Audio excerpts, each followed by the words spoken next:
All right, moving on.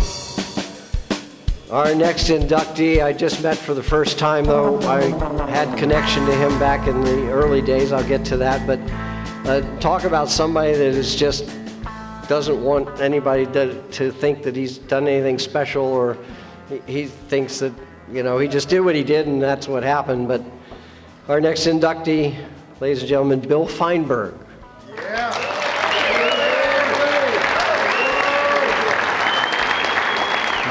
Bill started surfing, and I like to introduce each of these guys with, they started surfing in 1962. And like so many others of us in this room, was hooked immediately. Started traveling, how's this, 62, he figured it out. He started flying over to the Bahamas and surfing in the Abacos because he could buy a ticket on Pan Am Airlines for 29 bucks.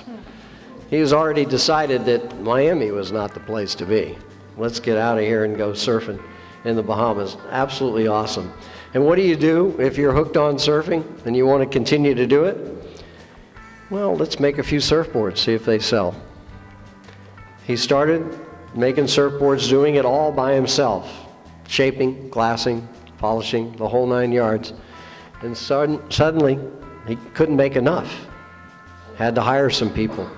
That just turned on, kept going. He moved up to Brevard County, decided, you know, that's a better place to be. There's much better surf up there. He was a friend of Murph the Surf down there in Miami. There was a solid crew of guys, so he started there. Moved up to Brevard County and opened up the surfboard business, the first on the East Coast. Pretty amazing. You know, you hear so much about what was transpiring out on the West Coast. Think about this, the numbers he started doing. And just in talking to him, blew my mind. I had no clue as to what was transpiring in that factor, even though I had an Oceanside surfboard. My first custom board was an Oceanside surfboard I ordered through Juneau Surf Shop. And he was, think this, of all the surfboard manufacturers in 1964, 65, he was the top 3 buyers of blanks from Walker Foam. Anybody out there have any idea of that? Oceanside surfboards. Cocoa Beach. You know, there was Dewey Weber, Gordon and Smith.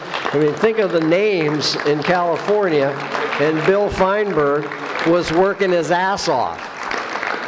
And still surfing. He loved to surf.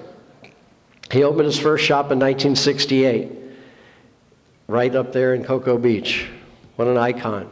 Places went on to, I think Pete Dooley had the Natural Art Shop there after that. I mean, that was a legacy. I mean, you came up from down south, me and Pat would come up to Cocoa Beach. You have to stop in 2 places, Oceanside Surf Shop and Ron John's. I happened to buy a t-shirt in Ron John's. It said, "Oceanside Surfboards loves you." And I thought that was absolutely great. But, you know, that was 68, 69. What was going on then? Lots of hippies, love, flower power. He tapped into that. What a great t-shirt. Oceanside Surfboards loves you and the money in your pocket. You need to buy one of my surfboards. And I'm embellishing here because truly this guy is so humble, it's unbelievable. He really doesn't know why he's up here. He doesn't really want the recognition. But he decided, you know, he'd honor us with his presence, because what did he do after having this great empire of Oceanside surfboards? Look at this label. Absolutely incredible. You can buy it today from Tommy Senna up in New York. And Tommy did it right. Tommy, are you out there? Don't think so. He's in the show, but Tommy Senna contacted him and said, "Could I use your labels?" No. Didn't want a royalty. Didn't want anything. He said, "Have it." You know, he has had it up to here with the surfboard business, because you know it's hard to get paid sometimes. You're supplying a lot of retailers. You know, it's hard to collect the money. You're fronting surfboards and not getting paid. That's part of the demise there. He just got tired of not getting paid, and he decided to move on. But let's figure this out. What did he do? He went out to Steamboat Springs, has himself a home in Idaho, has a place over in the Bahamas. This guy's lived the lifestyle we all dream about. He didn't just get out of the surfboard business, but he did it in the right time. He went snowboarding and skiing. They were certified, he and his wife certified ski instructors. They skied in Steamboat Springs. And now he lives over in the Bahamas. And what does he do? Old surfers never die. They just go sailing.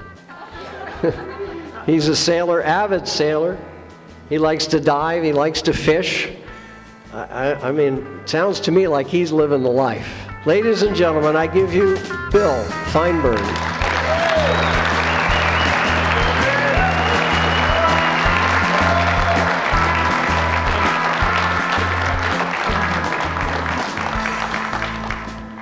Wow, thank you. I'm not much of a speaker, and it's very difficult for me, but I just thank God for surfing. That gave us all the lifestyle that we all really love, you know. And without it, none of us would be here. And it's pretty neat. And I just thank God for my wife and my daughter. Thank you.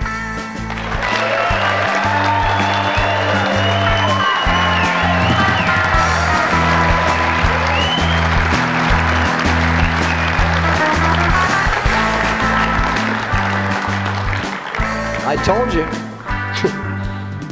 He just doesn't want to be here, but he showed up. We appreciate that. I mean, I'd much rather be diving and fishing and surfing in the Abacos.